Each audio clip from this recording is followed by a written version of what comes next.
अस्सलाम वालेकुम dear students, welcome to my channel your lecturer. Topic discuss करने से पहले आप इस वीडियो को लाइक करें और साथ में मेरे चैनल को भी सब्सक्राइब करें। सो टाइम को वेस्ट नहीं करते, अपने मेन टॉपिक की तरफ बढ़ते हैं। डियर स्टूडेंट्स एंड स्कॉलर्स, मैं हूं ज़ाहिर खान। आज का जो हमारा टॉपिक है वो हिस्ट्री जो है उसको डिस्कस करेंगे। ग्लोबलाइजेशन की कि इसकी हिस्ट्री क्या है। इसकी हिस्ट्री के साथ साथ हम इस ग्लोबलाइजेशन की डिफिनेशन भी डिस्कस करेंगे कि बेसिकली ग्लोबलाइजेशन होती क्या है।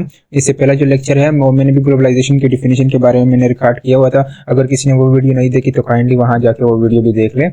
मैं लिंक भी नीचे दे दूंगा इस वीडियो के नीचे। तो चलो स्टार्ट करते हैं इस टॉपिक को। ग्लोबलाइजेशन, तो हमारे पास ग्लोबलाइजेशन होता क्या है, एक एक वर्ड समझाऊंगा मैं। The economic, political, cultural and social interconnectedness and interdependency of different countries is known as globalisation. ये जो हमारे पास मुख्तलिफ कंट्रीज है दुनिया में, तो इनकी जो इकोनॉमिक है, पॉलिटिकल है, कल्चरल है, सोशल है, इंटरकनेक्टेडनेस है, जो डिपेंडेंसी है एक दूसरे के ऊपर, इसको कहते हैं ग्लोबलाइजेशन। अब इकोनॉमिक इंटरडिपेंडेंसी कैसे होती है? देखिए, कंट्रीज जो होती है, एक कंट्री जो होते हैं ये इंडिपेंडेंट नहीं होता। कोई भी कंट्री इंडिपेंडेंट नहीं है, चाहे वो अमेरिका है, चाहे वो चाइना है, जो भी कंट्री है ये सारे सारे क्या है, डिपेंडेंट है। अब इकोनॉमिक डिपेंडेंसी कैसे होती है? इकोनॉमिक डिपेंडेंसी ऐसी होती है कि कुछ गुड्स होते हैं जो एक कंट्री के पास होते हैं, दूसरे कंट्रीज के पास नहीं होते हैं, तो वो क्या करते हैं, इंपोर्ट एक्सपोर्ट करते हैं, एक दूसरे के साथ क्या करते हैं, चीजें खरीदते भी हैं एक कंट्री से और उसको बेचते भी हैं। तो इसको कहते हैं इकोनॉमिक इंटरकनेक्टेडनेस और डिपेंडेंसी। जैसे कि एक कंट्री ऐसा होता है कि वो वेपन्स बनाने में बहुत ही मतलब स्ट्रांग होता है, अच्छे वेपन्स बनाता है। तो एक कंट्री होता है जो वेपन्स नहीं बना सकता, तो जो कंट्री वेपन नहीं बना सकता तो वो क्या करता है, वो इंपोर्ट करता है दूसरी कंट्री से।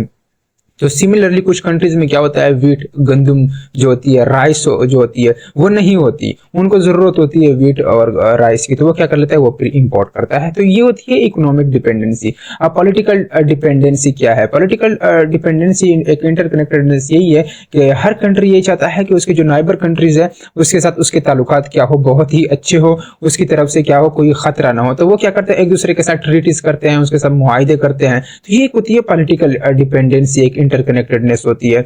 उसके बाद कल्चरल है। अब क्या कर रहे हैं हम जो डेवलप कंट्रीज का जो कल्चर है, हम अंडर डेवलप वाले कंट्रीज जो है हम उसको अडॉप्ट कर रहे हैं। एक कंट्री जो होता है दूसरे कंट्री की चीजों को अडॉप्ट करते चला जा रहा है, कल्चरल लेवल की बात के लेवल पे।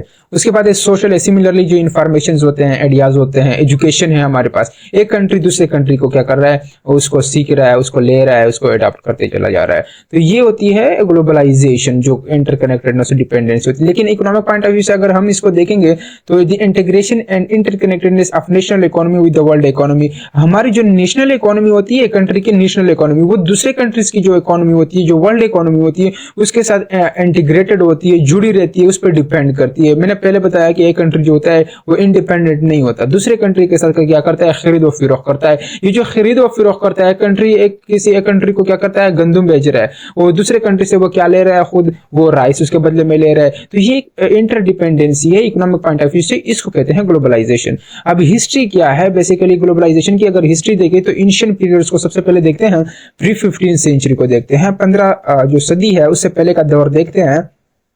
The history of globalization can be traced back to pre-15th century। ये जो ग्लोबलाइजेशन है ये 15 जो सदी है ये उससे पहले स्टार्ट हो चुका था। Prior to 15th century transport of goods आकर through animals and manual labours. उस वक्त जो ट्रांसपोर्ट ऑफ गुड्स था, जो चीजें की मतलब उस वक्त जो ट्रांसपोर्ट होते थे, चीजें गुड्स जो ट्रांसपोर्ट होते थे वो एनिमल्स, जानवरों के थ्रू होते थे, और साथ में मैनुअल लेबर्स थे, इंसान हुआ करते थे, इंसानों के जरिए से, और बहुत सारे इंसान होते थे, उनके लेबर्स होते थे और एनिमल्स होते थे, उसके जरिए से क्या होता था, ट्रांसपोर्ट होता था। जैसे कि इंडिया के दरमियान, चाइना के दरमियान, मुख्तलिफ रीजन, स्पेन वगैरह, तो इन इलाकों के दरमियान क्या होता था, जब ट्रेड हुआ करता था तो वो एनिमल्स के जरिए, जानवरों के जरिए से होता था, और मैनुअल के जरिए से, मतलब इंसानों के जरिए से, आदमियों मतलब इंसानों के जरिए से होता था।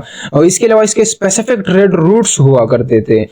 एक जैसे कि सिल्क रूट्स है, तो इसके स्पेसिफिक ट्रेड रूट हुआ करते थे, उसके जरिए से हमारे पास ऐसी तिजारत होती थी मुख्तलिफ रीजन्स के दरमियान। सो अब देखते हैं 15 to 18 सेंचुरी, 15 सदी से लेकर 18वीं सदी के दरमियान जो पीरियड है, वहां पे ग्लोबलाइजेशन कैसे चला, अब इसको देखते हैं।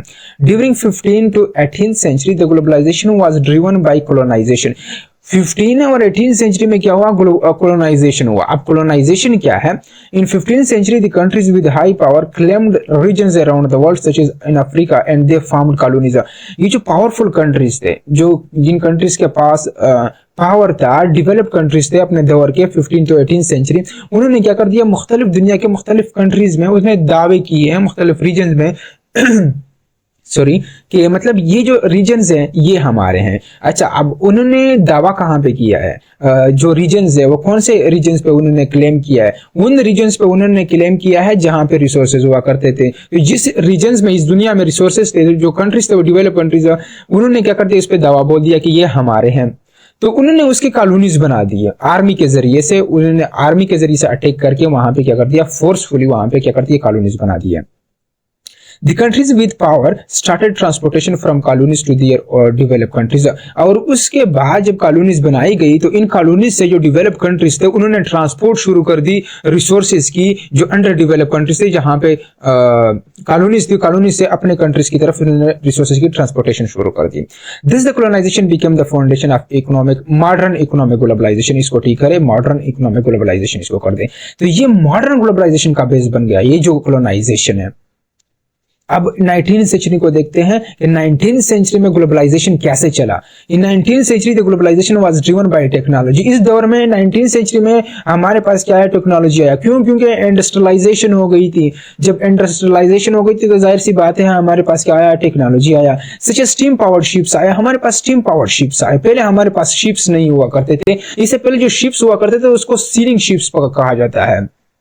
तो बहुत मुश्किल से पर्दे वगैरह लगाए जाते थे, वो बहुत मुश्किल से और स्लो चलती थी, मतलब वो बहुत ज्यादा मतलब टाइम लेती थी मतलब ट्रांसपोर्टेशन में। तो स्टीम पावर शिप्स आए, were introduced as well as rail roads were constructed. Rail roads बने। Due to this the large geographical distance was bridged between different countries. जो मुख्तलिफ कंट्रीज थे इस टेक्नोलॉजी की वजह से, जैसे कि स्टीम पावर शिप से अब दरिया के जरिए से, समंदरों के जरिए से क्या होती, तिजारत होने लगी। इसके जरिए से जो लार्ज ज्योग्राफिकल डिस्टेंस था कंट्रीज के दरमियान वो ब्रिज होगा, वो खत्म हो गया। And as a result the transportation has accelerated high. और ये जो ट्रांसपोर्टेशन था जो डिफरेंट कंट्रीज के दरमियान वो इंतहाई ज्यादा हो गया। क्यों? क्योंकि हमारे पास टेक्नोलॉजी आए। समझ आ रही है?